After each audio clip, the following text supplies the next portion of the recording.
Job 35 from the Net Bible, Elihu's third speech.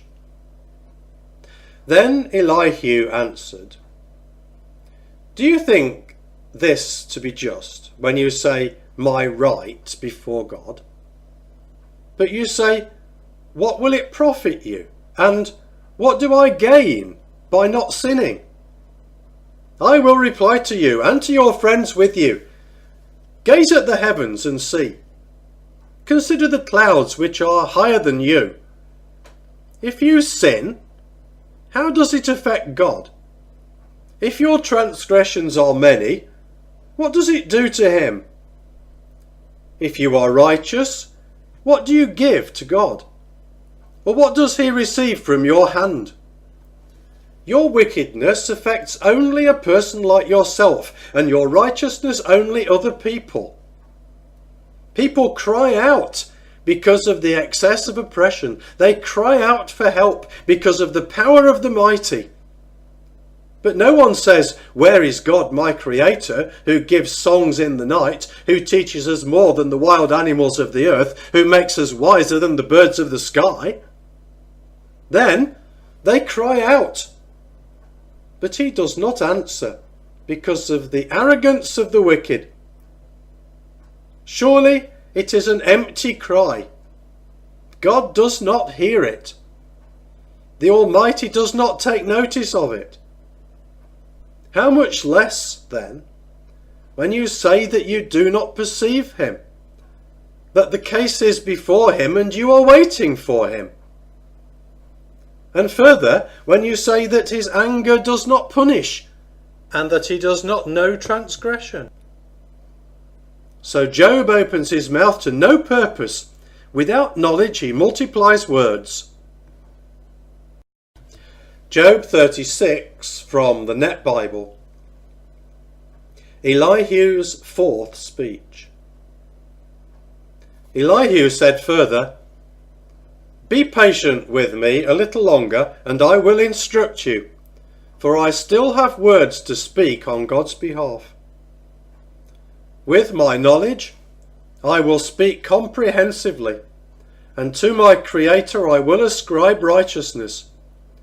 For in truth, my words are not false. It is one complete in knowledge who is with you. Indeed, God is mighty, and he does not despise people.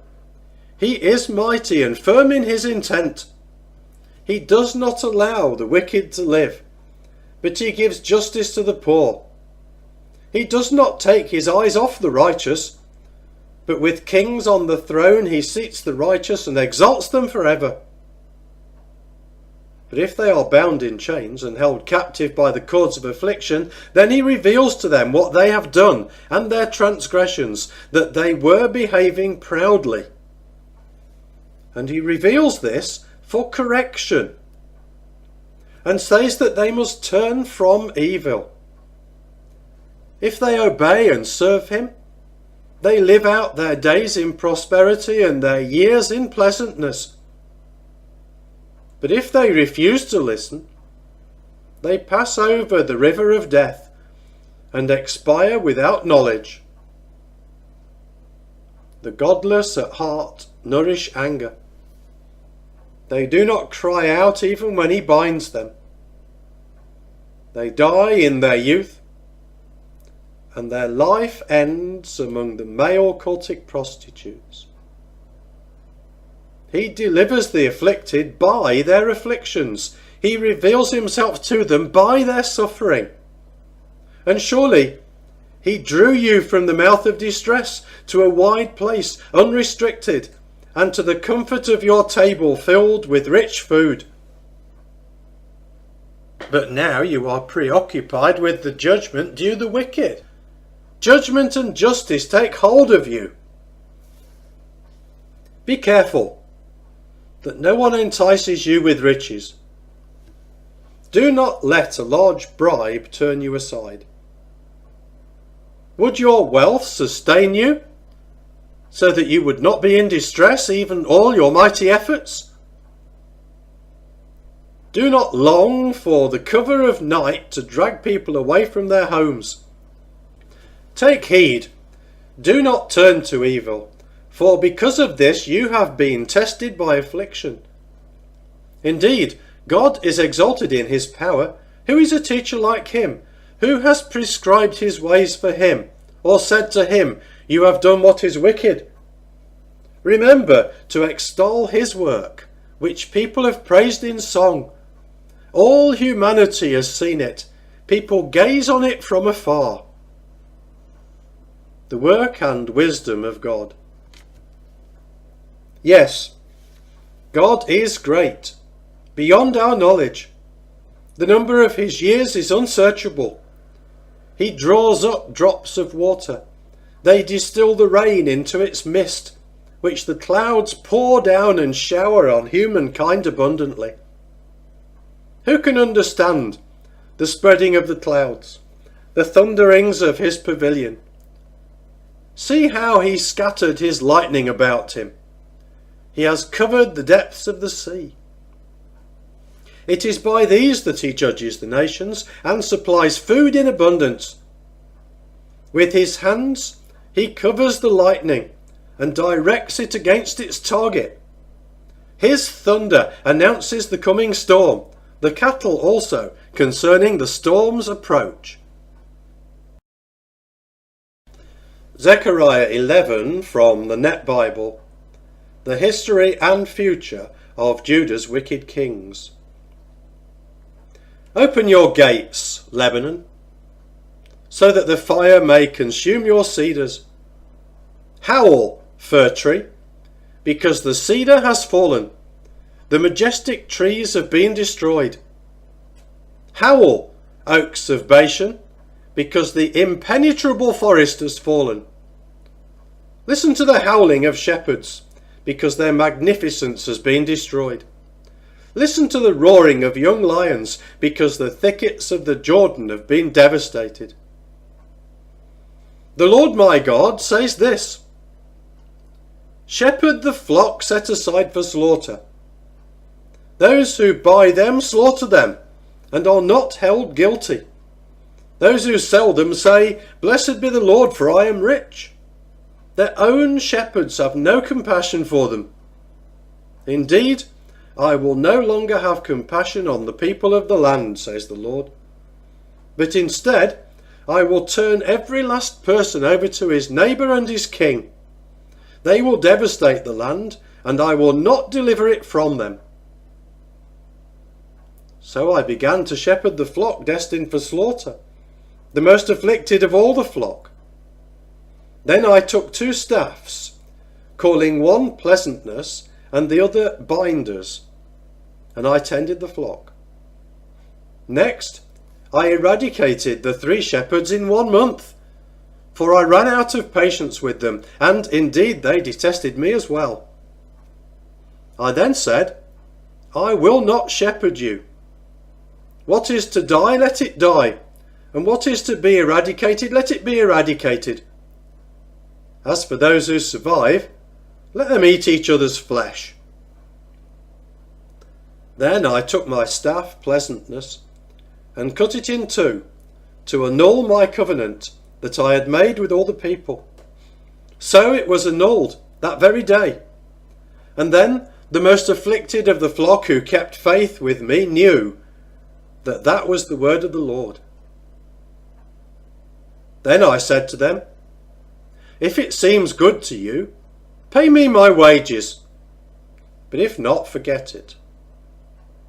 So they weighed out my payment, 30 pieces of silver. The Lord then said to me, throw to the potter that exorbitant sum at which they valued me. So I took the 30 pieces of silver and threw them to the potter at the temple of the Lord. Then I cut the 2nd staff, binders, in 2 in order to annul the covenant of brotherhood between Judah and Israel. Again the Lord said to me, take up once more the equipment of a foolish shepherd.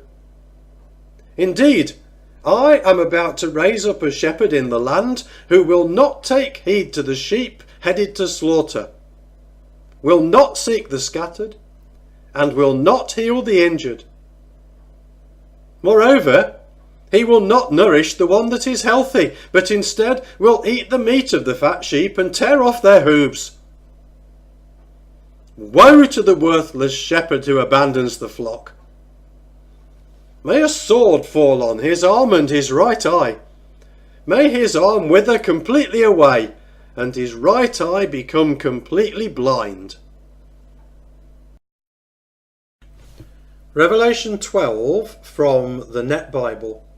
The woman, the child, and the dragon. Then a great sign appeared in heaven. A woman clothed with the sun, and with the moon under her feet, and on her head was a crown of 12 stars. She was pregnant and was screaming in labour pains, struggling to give birth. Then another sign appeared in heaven. A huge red dragon that had 7 heads and 10 horns, and on its heads were 7 diadem crowns. Now the dragon's tail swept away 1/3 of the stars in heaven and hurled them to the earth. Then the dragon stood before the woman who was about to give birth, so that he might devour her child as soon as it was born. So the woman gave birth to a son, a male child, who is going to rule over all the nations with an iron rod. Her child was suddenly caught up to God and to his throne, and she fled into the wilderness, where a place had been prepared for her by God, so she could be taken care of for 1260 days. War in heaven. Then war broke out in heaven. Michael and his angels fought against the dragon, and the dragon and his angels fought back. But the dragon was not strong enough to prevail. So there was no longer any place left in heaven for him and his angels. So that huge dragon, the ancient serpent, the one called the devil and Satan, who deceives the whole world, was thrown down to the earth, and his angels along with him. Then I heard a loud voice in heaven saying, "The salvation and the power and the kingdom of our God and the ruling authority of his Christ have now come, because the accuser of our brothers and sisters, the one who accuses them day and night before our God, has been thrown down. But they overcame him by the blood of the Lamb and by the word of their testimony. And they did not love their lives so much that they were afraid to die. Therefore, you heavens, rejoice, and all who reside in them. But woe to the earth and the sea, because the devil has come down to you. He is filled with terrible anger, for he knows that he only has a little time." Now when the dragon realized that he had been thrown down to the earth, he pursued the woman who had given birth to the male child.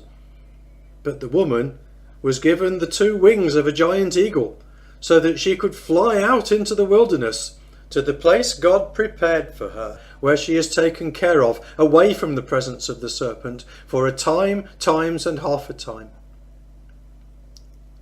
Then the serpent spouted water like a river out of his mouth after the woman in an attempt to sweep her away by a flood. But the earth came to her rescue. The ground opened up and swallowed the river that the dragon had spewed from his mouth. So the dragon became enraged at the woman and went away to make war on the rest of her children, those who keep God's commandments and hold the testimony about Jesus. And the dragon stood on the sand of the seashore. Revelation 13 from the Net Bible. The 2 beasts. Then I saw a beast coming up out of the sea. It had 10 horns and 7 heads, and on its horns were 10 diadem crowns, and on its heads a blasphemous name. Now the beast that I saw was like a leopard, but its feet were like a bear's, and its mouth was like a lion's mouth. The dragon gave the beast his power, his throne, and great authority to rule. One of the beast's heads appeared to have been killed, but the lethal wound had been healed. And the whole world followed the beast in amazement. They worshipped the dragon because he had given ruling authority to the beast. And they worshipped the beast too, saying, "Who is like the beast? And who is able to make war against him?" The beast was given a mouth speaking proud words and blasphemies, and he was permitted to exercise ruling authority for 42 months. So the beast opened his mouth to blaspheme against God, to blaspheme both his name and his dwelling place, that is, those who dwell in heaven. The beast was permitted to go to war against the saints and conquer them. He was given ruling authority over every tribe, people, language and nation. And all those who live on the earth will worship the beast. Everyone whose name has not been written since the foundation of the world in the book of life belonging to the Lamb who was killed. If anyone has an ear, he had better listen. If anyone is meant for captivity, into captivity he will go.